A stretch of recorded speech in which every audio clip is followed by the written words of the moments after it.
بسم اللہ الرحمن الرحیم۔ آیت سورہ بقرہ کی 40، اس میں موجود ضرب المثل کا آج مطالعہ کریں گے۔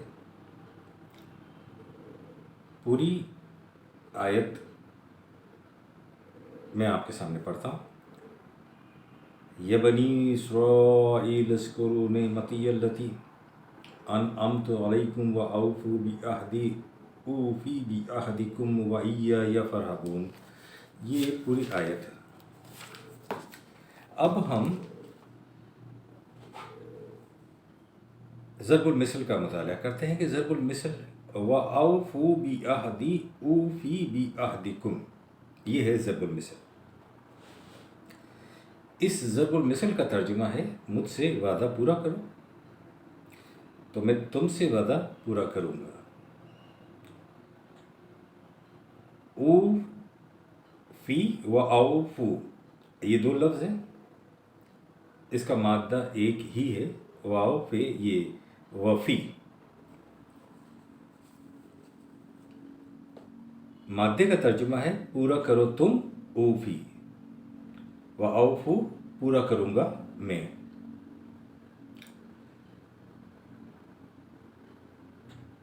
وفی کا جو مادہ ہے اس کے بارے میں لغات القرآن میں لکھا ہے وہ چیز مکمل ہو گئی، کثیر ہو گئی۔ اس نے میرا حق پورا پورا دے دیا، اس نے کمی نہیں کی، اور یہ کہ اس نے اپنا حق پورا پورا لے لیا، پورا پورا حق دے بھی دیا اور پورا پورا حق لے بھی لیا۔ یہ معنی آتے ہیں وفی کے مادے کے اندر۔ ایسا شخص جو پورا پورا حق ادا کرے اور پورا پورا حق وصول بھی کرے۔ 16/91 میں ایفاء عہد اور نقض عہد کے لیے بھی یہ مادہ استعمال ہوتا ہے۔ 3/25 میں کمی نہ ہونے کے لیے اور پورا پورا مل جانے کے لیے یہ مادہ استعمال ہوتا ہے۔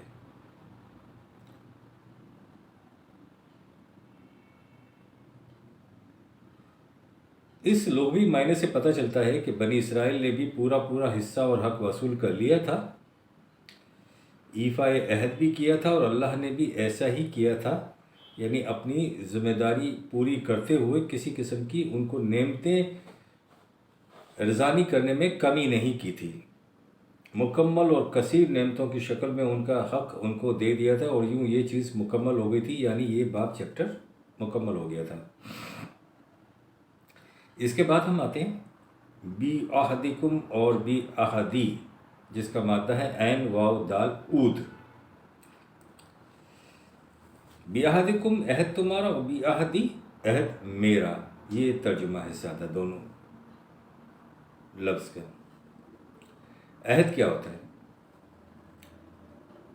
لغات القرآن میں عود مادے کے معنی ہوتے ہیں لوٹنا۔ بعض کے نزدیک کسی کام کو ابتداءً کرنے کے بعد دوبارہ کرنے کے ہوتے ہیں، یعنی کوئی کام ایک بار کیا جائے اس کے بعد دوبارہ اس کو کیا جائے، اور بعض کے نزدیک پہلی مرتبہ کسی کام کے کرنے پر بھی بولے جاتے ہیں، یعنی اس مادے کا استعمال ہوتا ہے۔ اب یہ کوئی بنی اسرائیل اور اللہ کے درمیان میں سائنڈ ریٹن ڈاکیومنٹس تو نہیں تھا۔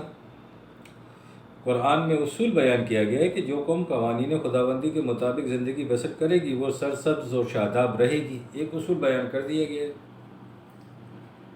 اسی کو کہتے ہیں تمہارا عہد اور میرا عہد۔ تمہارا عہد یہ ہے کہ تم خداوندی احکام کے مطابق زندگی بسر کرو گے، میرا عہد یہ ہے کہ میں نعمتوں کی ارزانی کروں گا۔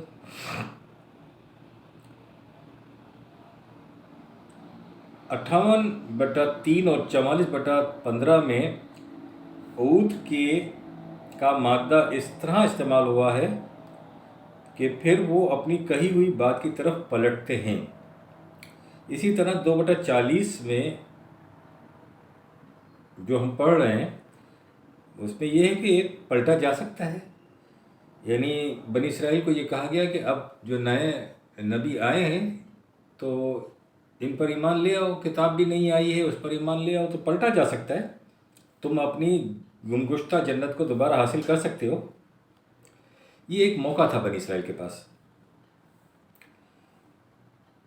تو یہ جو عود کا مادہ ہے اس میں یہ معنی پوشیدہ ہیں۔ 85/13 میں لوٹانا کے معنوں میں آیا ہے، یعنی بنی اسرائیل لوٹ سکتے ہیں یا کوئی بھی لوٹ سکتا ہے۔ اس مادے یعنی عود کے معنی میں تکرار نہیں ہے، یعنی بار بار لوٹنا نہیں ہے، بلکہ ہر شے کو مختلف گردشیں دے کر مختلف مراحل سے گزار کر اس کی ابتدا سے آخر تک تکمیل تک پہنچانا ہے۔ ایسا کرنے والے کو رب کہتے ہیں۔ مطلب یہاں پر یہ ہے کہ صرف تکرار بلا مقصد کی یا لوٹنا بلا مقصد کا یہ اس میں معنی نہیں پایا جاتا، بلکہ یہ جو لوٹنا ہے یہ ایسا ہونا چاہیے جیسے ربوبیت ہوتی ہے، یعنی پھر پورا کہ پورا لوٹنا ہوتا ہے، ٹھیک ہے نا، ربوبیت اس میں پائی جانی چاہیے۔ تو وہ ربوبیت تو آپ کو جو رب کے معنی ہیں وہ آپ کو معلوم ہے کہ اس کو آخر تک نشو و نما دیتے ہوئے تکمیل تک پہنچانا، نقطۂ آغاز سے نقطۂ کمال تک۔ تو بنی اسرائیل سے بھی یہی کہا جا رہا ہے کہ اپنا عہد پورا کرو ایسے ہی جیسے تم نے پہلے پورا کیا تھا، یعنی مطلب باقاعدگی سے، ایسے نہیں کہ بار بار لوٹنا یا بار بار تکرار لیکن اس کا کوئی مقصد نہ ہو، اس میں ربوبیت نہ پائی جاتی ہو، ایسا نہیں ہے۔ اچھا، یہ جو عود ہے اس کے ایک معنی جو ہیں اس مادے کے وہ احسان و سلوک اور مہربانی اور منفعت کے بھی آتے ہیں، اس کے اندر آتے ہیں۔ تو ہم دیکھتے ہیں کہ بنی اسرائیل کو ساری نعمتیں حاصل تھیں، آسائشیں حاصل تھیں۔ اچھا، 85/13 میں عود کے مادے کا استعمال کچھ اس طرح سے ہوا ہے کہ پوری طاقت اور تدبیر کے ساتھ کام کی طاقت بھی رکھتا ہو اور اس کا عادی ہو چکا ہو، کام کا عادی ہو چکا ہو، نیز معاملات سے واقف ہو، تجربہ کار ہو اور کام کو آخری نقطۂ انجام تک پہنچانا جانتا ہو۔ تو یہاں بھی ہم یہ دیکھتے ہیں کہ بنی اسرائیل کا جو دور گزرا تھا اس میں ایسا ہی تھا، ٹھیک ہے نا۔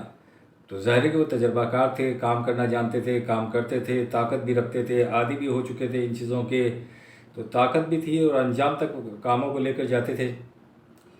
بہرحال اللہ تعالیٰ فرماتے ہیں کہ تم نے میرے قوانین کی اتباع ہی سے عہد پورا کیا تھا، یعنی عہد جو پورا ہوا تھا وہ عہد کیا تھا؟ وہ یہ تھا کہ اس کی محسوس شکل کیا تھی؟ اس عہد کی محسوس شکل یہ تھی کہ تم نے میرے قوانین کا اتباع کیا تھا۔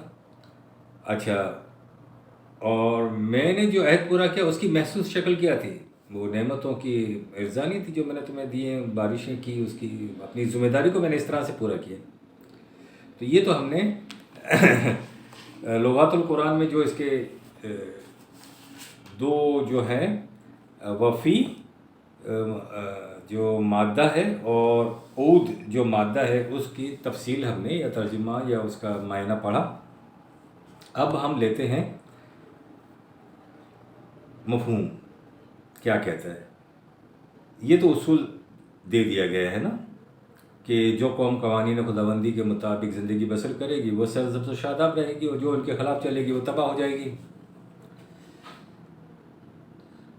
مثال بنی اسرائیل کی دی جا رہی ہے اور وہی شدت سے مخالفت کر رہی تھی۔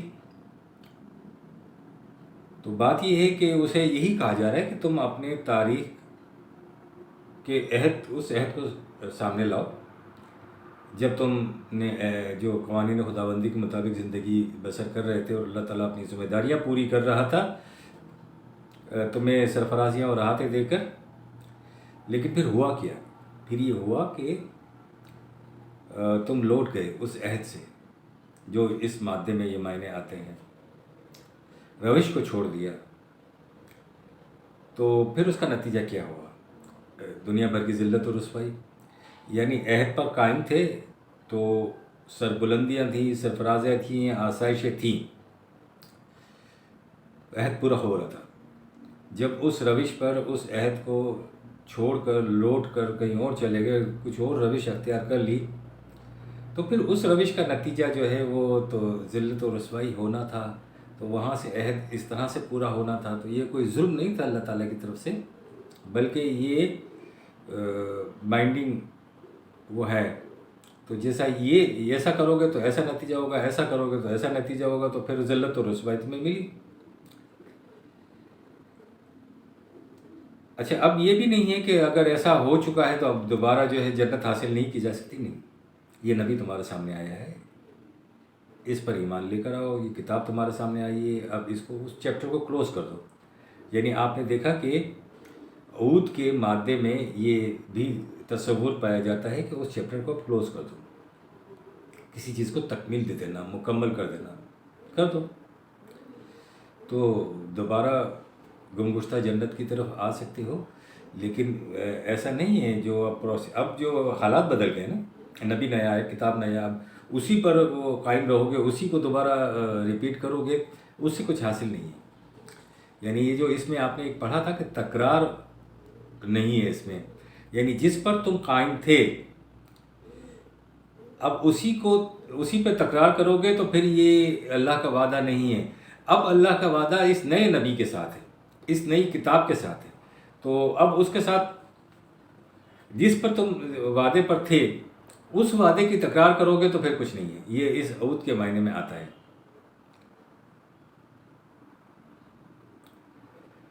تو اب اس میں آگے چل کر یہ مفہوم بیان کیا جائے کہ مشورہ دیا جا رہا ہے کہ غیر خدائی قوتوں کا خوف اپنے دل سے نکال ڈالو اور اللہ کے قوانین کے سامنے جھکو، اور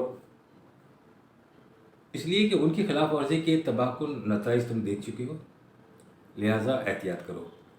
بہت شکریہ، مہربانی۔ ربنا تقبل منا انک انت السمیع العلیم۔